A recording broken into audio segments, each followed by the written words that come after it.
Hello everyone. In this video, we are going to take a look at a question of how to solve a linear programming problem using the simplex method. We want to find y1, y2, and y3, and they are all greater than or equal to 0, such that these two constraints inequalities are true. So 5y1 plus 3y2 plus 2y3 is less than or equal to 150. 5y1 plus 10y2 plus 3y3 is bigger than or equal to 90. If you recall from the previous videos, we talked about the less than or equal notation.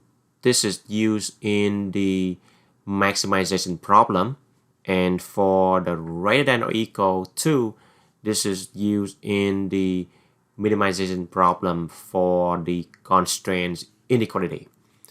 But now we have both of the less than or equal to and bigger than or equal to. So this is a mixture of the two cases, and we call this is the non-standard linear programming. And we want to minimize this objective function w equal 5y1 plus 12y2 plus 10y3. Alright, so this is a minimization problem. The first step is we let z to be negative of w. So I simply take the whole negative of this function. So negative 10y1, negative 12y2, and negative 10y3. And now we just want to maximize this z function. So maximizing this z function, which is a negative of w, is the same thing as minimizing the w function. This is a dual problem. Okay, instead of minimizing this, we find the negative of that, we let it equal to z, and then we find the maximum of z. All right. The first step in maximizing the z, we need to rewrite the constraint inequality into the equation, replacing the inequalities with the equal symbol. Okay, this is less than or equal to 150. So what I do is I add another stacked variable, and then I replace that with 150. That means this whole expression on the left here is less than or equal to 150. You need to add something in order to get up to 150. Well, S1 could be 0, right? Or bigger than 0. And then the other case, we have this whole expression here is greater than or equal to 90. So we need to subtract something in order for this whole thing to get down to 90, equal to 90. And this is the surplus variable S2. All right. And the last thing we do here is we move all the variable to the same side with z, leaving the right hand side to be 0. So I add 10y1, add 12y2, add 10yz on both sides together with the z, and then I have the right hand side to be 0. And now we are ready to write the initial tableaus. Now we know that we have y1, y2, y3 together with the two constraints inequality. That's why we have S1 and S2 for the slack variables and the surplus variable. So now I can make the table y1, y2, y3, S1, S2, and z. Okay, and then from here you can write the coefficients 5 for y1, 3 for y2, 2 for y3, and then s1 is 1, the coefficient of that. And we don't have s2 or z, so it's 0 and 0 for s2 and z here. And the right hand side is 150. And then the same thing, we go to the second equation. We have 5 for y1, 10 for y2 here, and then 3 for y3. And we don't have s1, so it's 0 here. And we have minus 1 for the coefficient of s2, so it's stay with the s2 columns. And then we don't have z, so it's 0 for z. And 90 is on the right hand side. And then lastly, we have the last row here. We have 10 for y1, 12 for y2 column, 10 for y3 column. And then we don't have s1 and s2, so 0, 0. But z, we have the coefficient of 1, so we put it down here with the 0 on the right hand side. Alright, so this is your initial tableau. Okay, now we need to write the initial solutions. Okay, so by looking at the initial table here, I don't see one, I don't see the pivot. Here, I do see it's 1 here. So this is the pivot location, right? Because there is only one number 1 and the other 2 are 0. So this is the pivot. And that's why we have S1 corresponding to that. And S1 is equal to 150. Right here, 1. And then this one we have 2, 0, 2, 0, and minus 1. So this is also a pivot location for S2. But this is minus 1. So we have minus S2 equal 90. Minus S2 equal 90. Or S2 equal minus 90. And then lastly, we have 0, 0. So this is another pivot here. So 1 for Z. So Z equals 0. And then if you look at the column for Y1, we don't have the pivot. Y2, Y3, we don't have that. So Y1, Y2, and Y3, they are all 0. Now this is the initial solution. And this initial solution is not feasible because what? The S2 is equal to negative 90. So anytime that S2 or S1, the slack or the surplus variable, if they are negative, then the solution is not feasible. In this case, S2 has a negative value. We don't want that.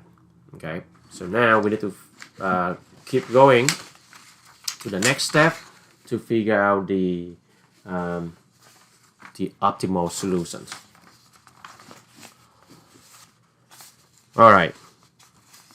So the next thing we do here is we know that S2, this one right here, it has a negative value, right? So this is the location where we look at.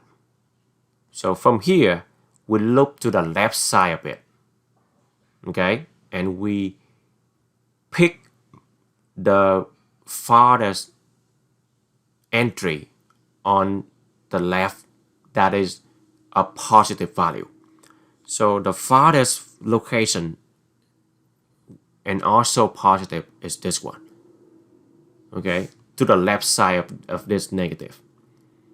So the farthest positive entry on the left of this row is 5. So this one is your pivot. Okay, so this is the pivot location.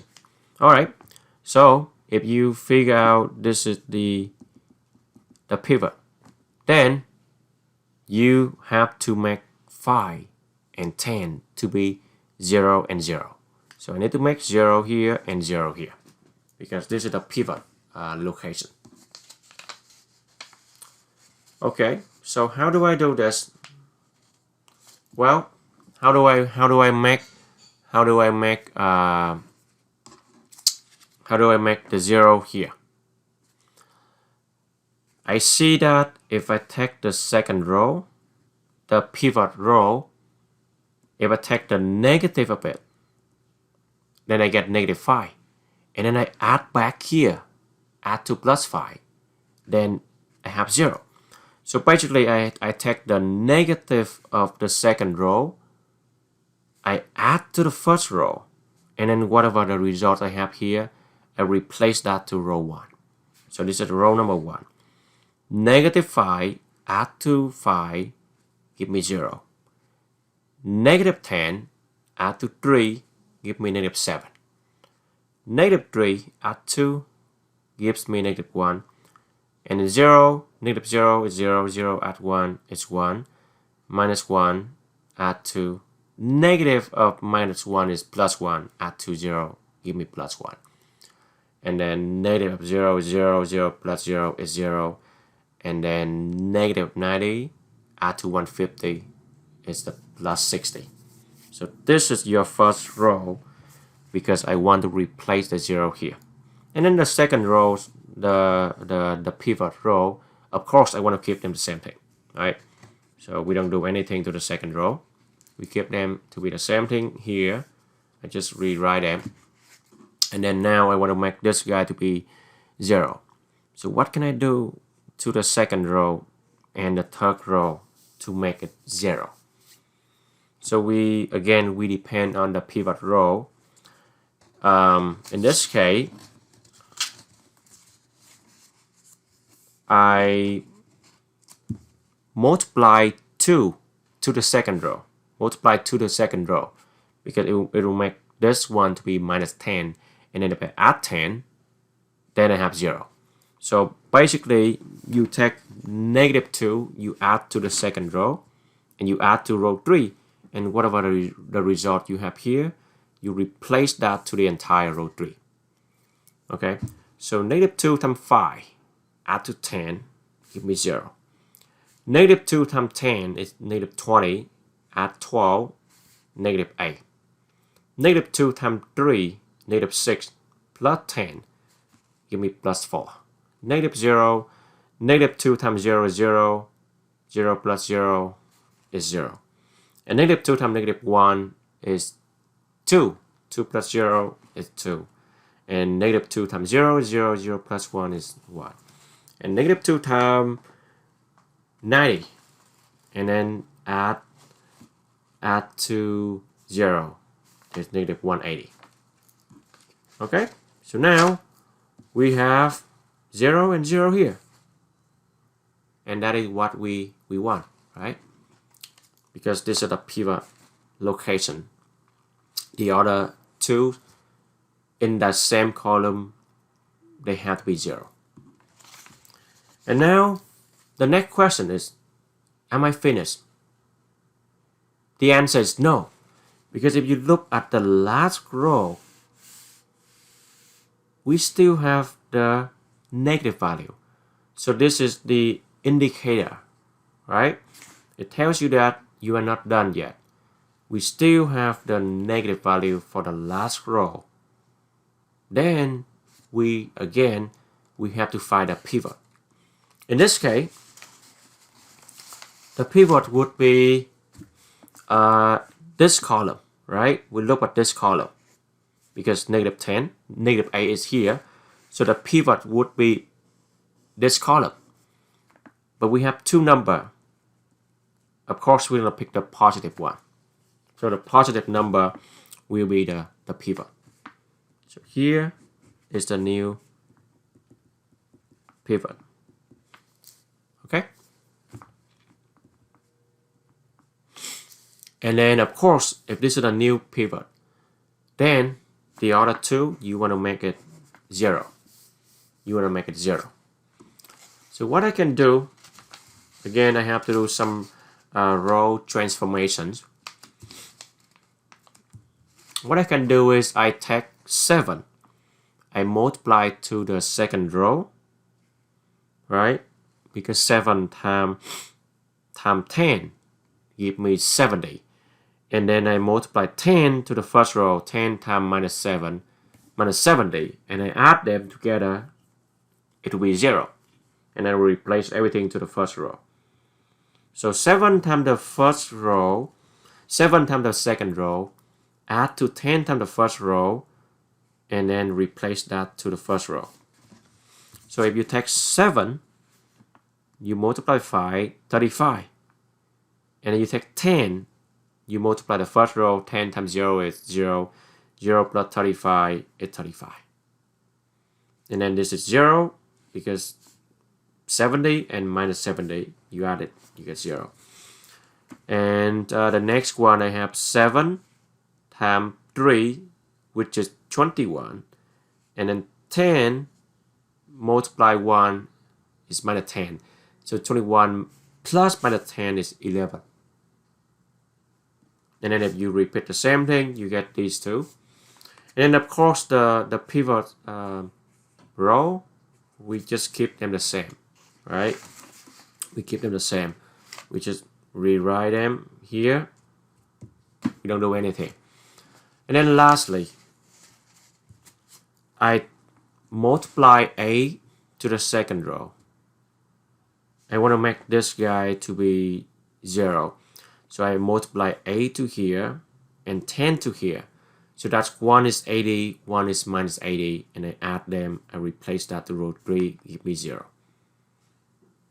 So A multiply row 2, 8 times 5 is 40, and then 10 multiply row 3, 10 times 0 is 0, 0 plus 40 is 40. And then you're going to do the same thing just like the last case. And then this is your new row. Okay, that is your new row. And at this point, the last row, they are all non-negative value. So yes, we can stop here. And now we look at each column. This one has the 2 0, so this is the pivot, right? This has 2 0, so this one is the pivot one. This one has 2 0, so this is the pivot location. Okay? And we want to make them to have the value of 1, 1, and 1, because the pivot is the location of number 1, and the other twos are 0. The reason that I did not divide them earlier because I don't want to involve fractions. And now it's time for me to divide them out to get back down to 0, to 1. So I just have to take the first row, divide by 10, the second row, divide by 10, the third row, divide by 10, just so all the 3 10 become number 1. Okay? So we are almost done. We take the first row, we divide by 10, we replace that to row 1, second row, divide by 10, replace to row 2, third row, divide by 10, replace that to row 3. Alright, so 35 divided by 10, that is 7 over 2, 0 divided by 10, 11 divided by 10, 10 divided by 10 give me 1, which is the pivot. And then 3 divided by 10, and so on. And then 1, 2, 3, 0 divided by 10, 123. And then the second row, everything divided by 10. And the same thing to the last row. Alright, so this is my